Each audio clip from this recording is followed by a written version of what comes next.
ያ ከሁለት ወርም ላይ አልፍ ይችላል እያልኩ እኮ ነው። አሁን ልክ የአምስት ሰዎች የመጨረሻውን በራሷ ሰዓት እኔ ሳልጠይቃት ከፍላ ሪሲት እንዳስቀመጠች እህቷ ታመመች። ገባ? ከዛ እህቷን አሳክማ ስትመጣ ይሄ ነገር ተፈጠረ፣ ይሄ አጀንዳ ተፈጠረ።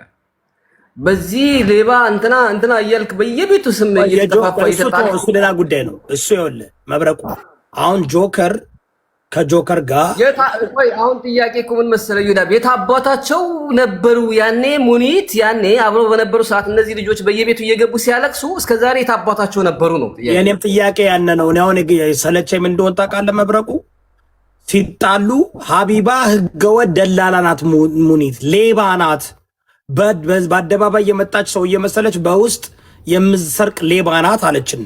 እሺ ብለን እኛም መረጃ አምጪ ስንላት አንበሳ ተወራርዶ ታረቁ። አሁን ደግሞ ጀግና ናት ይባላል። ጆከርም ጀግና ናት፣ መልካም ሴት ናት ምናምን ሲል የነበረ ሰውዬ ሲጣላ ደግሞ ሌባ ናት፣ እንዲናት ነው አይደል እንዴ? ስለዚህ እኔ አሁን ምንድነው መብረቁ ሰለቸን።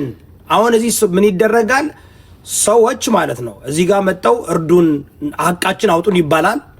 በአንበሳ ይገዛሉ ሰዎች፣ ይደበቃል። ጭራሽ የተበደሉ ሰዎች ተገፍተው ምናምን ይላሉ። አሁን እኔ ጥያቄ አለኝ። አንተ ያስከውን ነገር ከሷ ጋር ወዲ ይዛሃል። ይሄ የኮሙኒቲ ጋር ያስከው የ50 ሰዎችን ኬስ 16 ሰዎች ከፍላለች አልሬዲ ብለሃል። አንተን ያመጣው ከአንተ ጋር ተስማምተዋል። እነሱም እሺ ብለዋል፣ እሷም እሺ ብለዋል።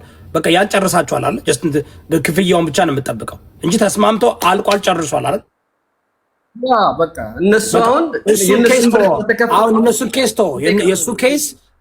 የእሱን ኬስ ያዝከው አንተ ነህ። አንተ አልሬዲ አናግረሃታል።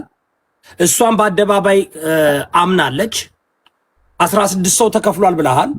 ከ50 ሰው 16 ሰው ነው፣ 34 ሰው ይቀራል ማለት ነው። ፋምና መስቴክን 34 ሰው ይቀራል። 34ቱን ደግሞ ከሁለት ወር እስከ 6 ወር ባለው ጊዜ ስታወራው ሰምቻለሁ። እንዲያውም ካልፈለግ እንትን ካላችሁ ክሰሱኝ አለች።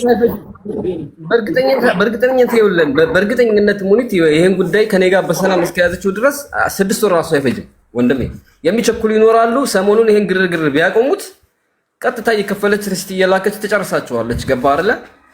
እኔ አሁን የተናደድኩት ለምን መሰለ ጋይስ፣ እዚህ ጋር እኔ ሌባ ናት ብዬ ሲጀመር ቪዲዮ አልሰራሁባትም። ሌባ ናት